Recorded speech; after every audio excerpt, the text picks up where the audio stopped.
میرے پیارے آقا صلی اللہ تعالی علیہ وسلم کے پیارے دیوانوں، ایک چیز خاص طور پر ذہن میں رکھنی ہے.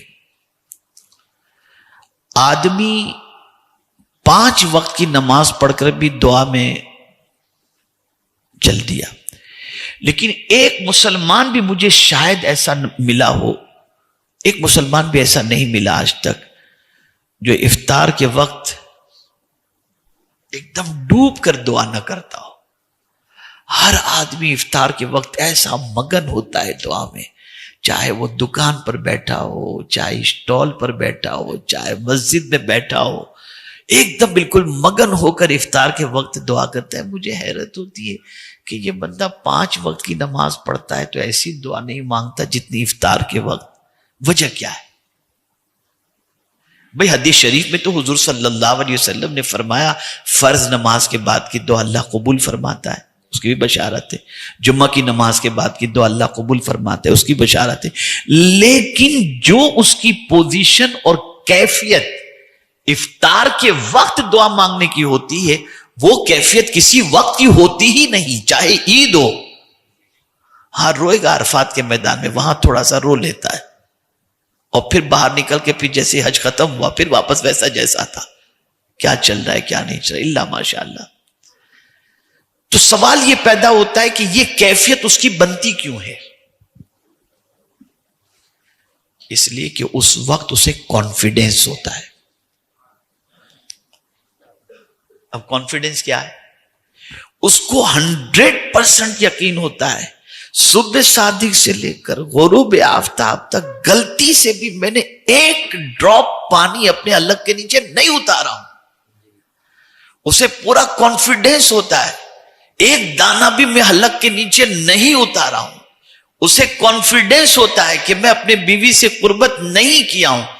تو یہ جو اللہ کے فرمان پر 100% جو اس نے عمل کیا ہے نا، یہ کانفیڈنس اس کے لیے دعا کی کانفیڈنس کا ذریعہ بن جاتا ہے. اسے یقین ہوتا ہے جب میں نے یہ کیا ہے تو مجھے ملنا ہی چاہیے. تو میرا مولا بھی فرماتا ہے افطار کے وقت کی دعا کو اللہ قبول فرما لیتا، اس لیے کہ مولا جانتا ہے کہ بندہ پیور کر رہا ہے. اچھا پھر روزے کی جزا حضور صلی اللہ علیہ وسلم فرماتے کہ اللہ نے کیا فرمائی معلوم؟ ہر عبادت کا بدلہ رکھا گیا،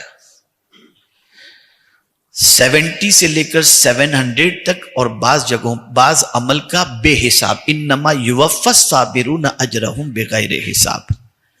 لیکن جب بات روزے کی آئی تو قربان جائیے میرے رب کے ارشاد پر.